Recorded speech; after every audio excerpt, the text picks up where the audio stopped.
Today, we're pleased to have got Tahs that's come down and have a chat with you boys. I'll introduce Tahs. So Tahs was born in Auckland, moved across to Brisbane with his family when he was at school.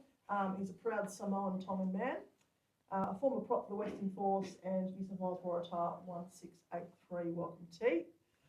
Now, I'd imagine all of you guys in this room would want to have a long career, 10 to 15 years, playing for the Wallabies, reaching the pinnacle of the sport. Now, in Australia, in Super Rugby, the average career length is 3 years. It's pretty small. And that could end, through injury, through delisting or anything. T was lucky enough to have 5 years. So, Tahs, let's start. You recently retired. What brought about this, and what emotions did you experience? First of all, I just want to say thanks, Charlotte, for inviting me. Thank you, boys, for giving me a bit of your time to share my story. And not thankful for these photos. But yeah, I guess had awesome 5 and a bit years in the game, or professionally. It's awesome to be back where it started. But yeah, for me, I guess I retired at the end of last year. My last game was actually against you boys in the Super A final, and you boys came back and beat us. But like, the reality of it is, it's been tough, but it's a journey that I'm very grateful for. So I'm not sure if that really answered your question. Kind of. While you were playing, what did you do off the field? That was probably the area that I didn't tap into as much. I walked away with just my sort of 4 and youth work, and I hadn't even really finished it. You pushed it over the line and got it back, but that's all I pretty much done. My whole life was footy, and it's a bit hard when you dedicate your whole life towards one thing, and when it's gone, you kind of have to look back and look at the things that you did when you weren't playing. And for me, that was one thing. Yeah. So on reflection, is there anything that you wish that you would have done while you were playing? Oh, 100%. There's a lot. I wish I probably had tapped into a lot more conversations with yourself. I probably wish I'd tapped into our content guys. You guys have one of the best in the game. Kari's holding the camera now. Yeah, I wish I asked a lot more questions. I wish I spoke to a few more former players, especially when I was weighing up the decision. Yeah. Even some of the older guys in the squad, like there's a lot of young guys in the squad. There's a lot of guys that have been here for a long time, 10 plus years. Have a chat with them and what they've done as well throughout their career. As an athlete, you've got a routine that you follow. Is there anything different to the one that you follow as an athlete to the one you might follow now? It was probably one of the hardest things that I struggled with when I did finish. You're so used to being in an environment where all the guessing work's done for you. You get told where to go, what to do, what to wear. Some of the boys get told what to eat. And once that's taken away, I thought when I did originally retire that I was going to have all this free time. I thought I was going to be loving it. And that feeling probably lasted 1 week. I started craving the routine, where to go. And because I didn't, I guess, build my own routine, that was probably one of the things I struggled with the most. And it's only been probably until now that I've started getting into a routine now where I know what to do, what my day consists of, what I need to do to be in a good headspace, and just to be able to keep learning and keep improving. What would your routine look like on a daily basis at the moment? For me, like I said, I didn't do much when I was playing. All I knew was to train. So when I first retired, I was almost in the gym twice a day, go run, and I'd be training 3 times a day because that's all I really know. Now I know I have all my trainings planned out. Or now I'm creating content, so I have all that stuff planned out, meetings planned out, like calls, and just getting stuff out of the way. I'm back at home, so I get to enjoy that time that I didn't get when I was playing and when I went to boarding school, just enjoying being around those who matter most. What did you take for granted when you were playing that you now realise was a privilege? Biggest thing I took for granted was, I guess, that pressure to perform. Obviously, you boys are doing it every day, and I miss that. Making sure your body's in good nick to be able to perform, even if it's the slowest of team training, all the way up to, test match Tuesday into game day. I miss that. I miss, coming to work every day with the boys. I miss the change room. I miss the yarns. Probably one of the things I miss most is probably traveling with the boys. A lot of cards, we played a lot of Mafia when I was playing, a lot of yarns, all the stories that happen on tour and, the ones that stay on tour. Yeah. Were you any good at cards? I learned a lot of my cards in boarding, so you learn how to count cards, pick up some new tricks and some stuff that. You talk about you're out of the team environment. Obviously, you miss that.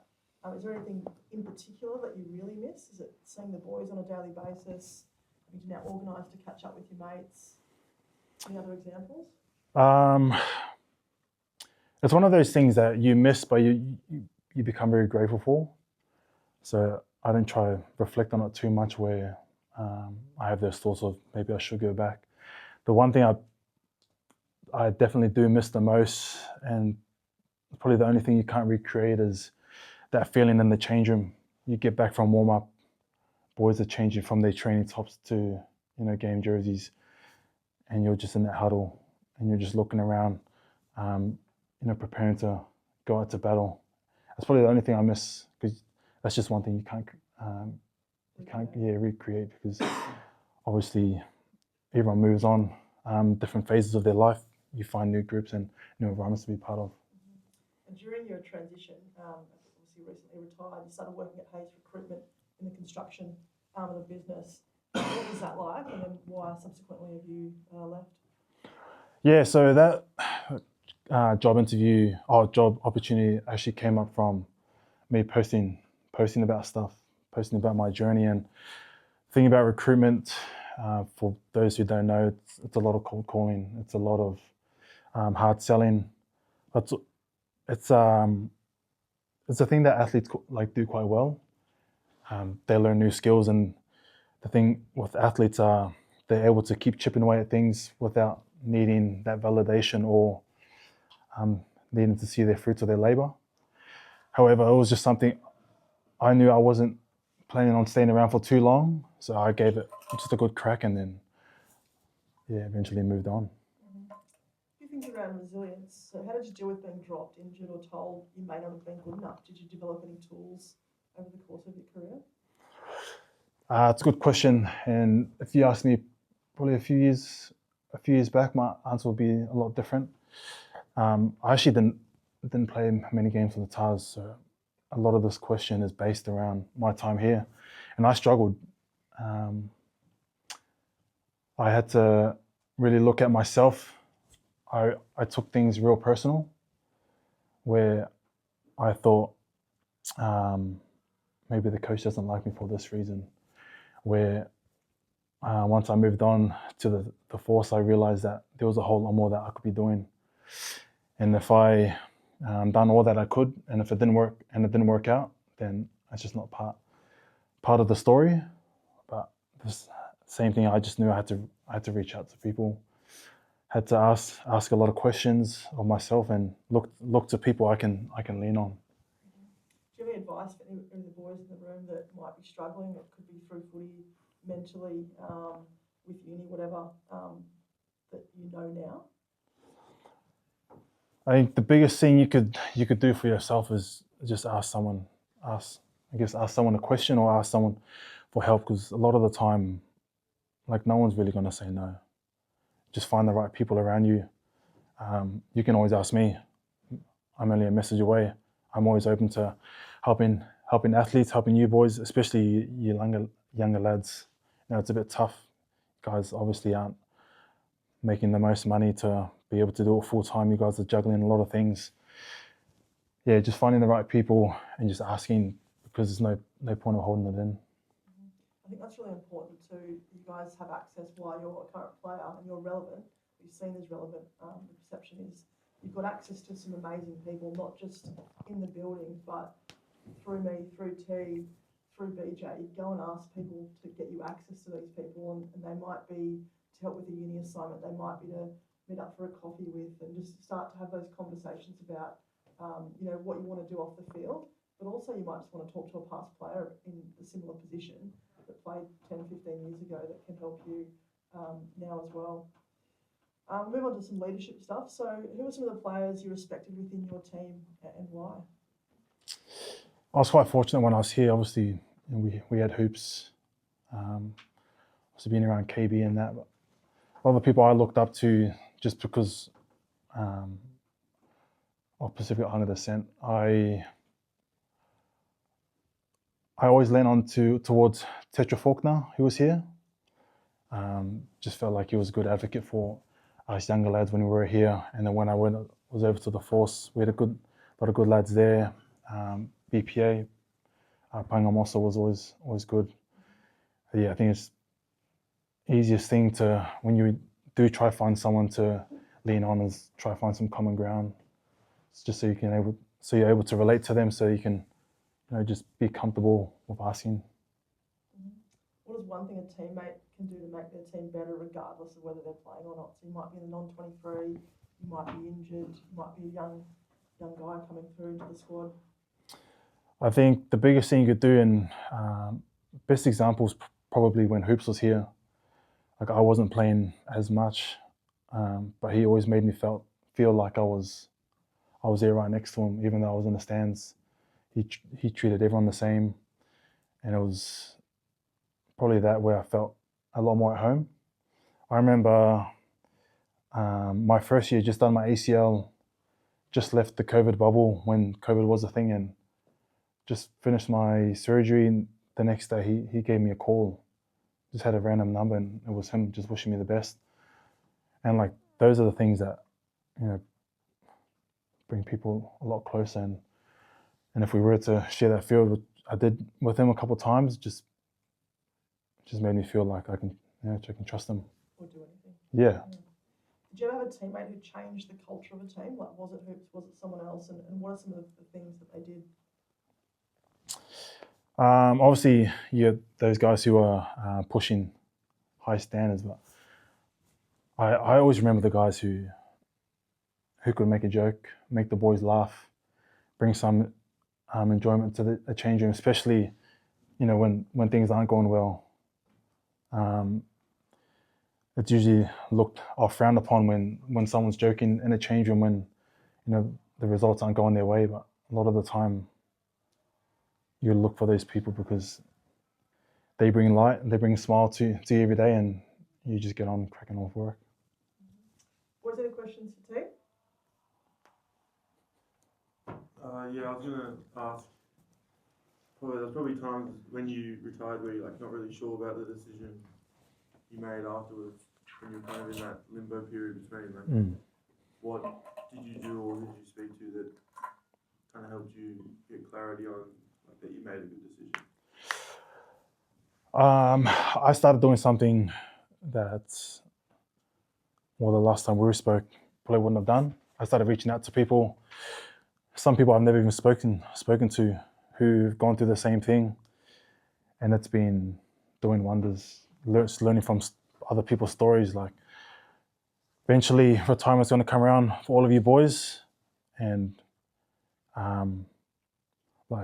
there's no one way to go through it. Everyone's going to find their own struggles through it, and learning off people's stories has been the biggest thing for me, and that's what I'm trying to do now. Go out and share my story. Anything else, boys? I actually got one more. Yeah, go, George. Obviously, you've always been a pretty quiet guy. But was it hard starting the content stuff? Because obviously, it's putting yourself out there. 100%. It was always something I wanted to do, around personal branding, but I was just too afraid to do it. I knew I had a unique story. You don't really hear about someone kind of moving on from the dream life. But I remember recording my first video. Maybe took a couple minutes, but I remember just looking at my phone for a whole hour, just waiting to push send. Once I got through that, it took me, I still get through it now. I cringe every time I look at my stuff. Record, it's cringe the whole process up until I post, and then I just go put my phone away. Hope for the best. Hope for the likes. Yeah. To the live moment. If you were in an environment, like say you at Tahs, whatever, and you're not enjoying rugby, and you really start to feel like you're slipping away from it, or you're starting to get a bad mindset, and you just want to get away from rugby, what would you, like, what sort of, I guess, what would you do physically, not like just people you would talk to and tell, but like, what would you physically do to try and, I guess, get the enjoyment back? Yeah, it's a good question, bro. To answer that question, I caught up with the PDM at the Gold Coast Suns, and he showed me something. He sits down with his athletes, and he shows kind of two pie charts where on one side you have an athlete who's only rugby, and the smallest could be family little interest and some other interest that he's into, and you have an athlete who has rugby, family, studies, hobbies. And you see that person who has so many stuff happening outside of his life is usually the one who's playing a whole lot better. They're usually the ones who's not really riding the highs or lows as much as the other person. I think when you go through that as well, probably the best examples you see are the first-time fathers, where the ones who like really have kids for the first time. Like before that, they were just all rugby, and you see them now. They do everything they can here. Once they get home, they switch off. And a lot of the time, I've seen so many boys who have become first-time fathers, or in their instance, play so much better, and they just start enjoying it. They start finding different avenues, and then it just becomes a whole bit of experience, I guess. If that answers your question. There's actually some research done a couple of years ago internationally around professional athletes and Olympic athletes, and it proved that if you as a professional Olympic athlete are doing something off the field, it could be as little as volunteering at your local church group, right up to studying at university, you're actually performing significantly better on the field because you do have that perspective. You're not completely focusing on your sport, whatever that might be, in this case obviously rugby. So it's just some things just to start thinking about if you're not doing anything. Come and have a conversation with me, or be more comfortable having it with someone else in the building, or an older player, past player.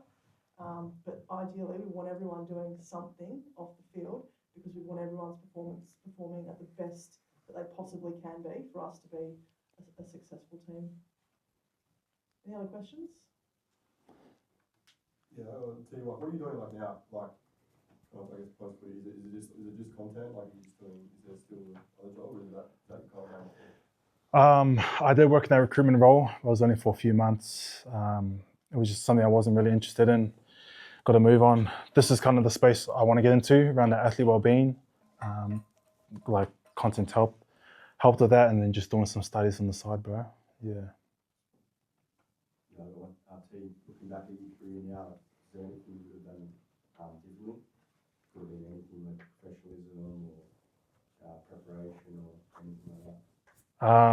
Around how, like my playing. Yeah, or anything, review, seeing coaches, anything you would have done differently? Yeah, I think the biggest thing was, reviewing the coaches, just for having a real hard look at myself. Like I mentioned before, I took things quite personal, where I wasn't able to take feedback real well. I was quite stubborn with a lot of things, and like looking back now, it's probably one of like the biggest blessings is actually me moving on. I shared this video on my socials where this is a bit vulnerable, but growing up, my old man, like I played rugby because of him. Like, I remember watching rugby with him growing up, and got to a stage where like I wasn't getting any better. We were watching games, and he's telling me, "That's what you should be doing. Why don't you be doing this?" And I remember it started to really affect our relationship, where like I just couldn't find, that was our common ground, which was rugby. And like I started to really resent him. Every time he spoke about rugby, I just didn't want a bar of it. And it got to a point where like I started like drifting away just because everything we'd talk about would be rugby. So yeah, well, I kind of ruined that relationship, and like since moving on, being able to build that back up and find that through different avenues, and now I just sit back and support all you boys. Like I used to hate playing the Waratahs when I was at the Force, but I just sit back. I just love, watching. I just want to see boys win. Yeah. Anything else? So boys, I'll just finish with three quick takeaways. The first one is don't wait until rugby finishes to start your next chapter. So use this time now wisely and find out what you do and don't want to do. So you've got a really cool and unique opportunity where you can find out what your passions are. Some of you might know exactly what you want to do post-career. Others might still be thinking about it. So again, we can organise coffees with industry experts. We can get you out and about and meeting people or into universities to see and speak to different people that run the degrees. But this is a really unique opportunity to find out not only what you do want to do, but what you don't want to do. Second one, have a plan, but don't be afraid to change it. So I'll sit down with each of you at some stage in the next month and we'll start to develop a plan of what you're going to be doing off the field. But hopefully you're here for, years on years, and that plan will change. A 20-year-old plan to a 30-year-old plan will change for a variety of reasons, and that's okay. But just start to have a think about what that plan and also what your goals are going to be on the field and off the field. And don't let rugby be your identity. So just start thinking about things. Who is Tian off the field? What does his identity look like? What does your identity look like? And keep building it while you're playing and invest in yourself. So take the time to be doing things for yourself as well and building yourself up and using everyone in this building. And just a little quote I saw. You're all professional rugby players now. The question is, will you be ready when the day comes? With your retirement, delisting, heading overseas, whatever that next step is of your careers. So boys, thank you for your time today, and a big thank you to Tian. Sorry boys, I got another thing. You guys are probably might be sick of Charlotte, harping on that same message, but you guys have like the best opportunity. Like my career was only 6 years. Some boys might be longer, some boys might be shorter, but in the grand scheme of things, it's real short. Like looking at life, but that window that you guys have an opportunity to tap into all these resources, create a massive brand where if you guys do that well in that window, like who knows what life could look like after. You guys can create something that takes you way further than your playing days. And that's probably the thing I didn't tap into as much, and the thing I wish I'd done a lot more. And if you look at my stuff now, I'm chasing that stuff. I'm chasing that now. Like you guys have an awesome opportunity to, especially personal branding. You guys have the best in the business. Like talk to Kari, and they're asking for content. Like talk to Charlotte. Like I said, you guys are probably sick of hearing a voice or hearing the same thing over and over.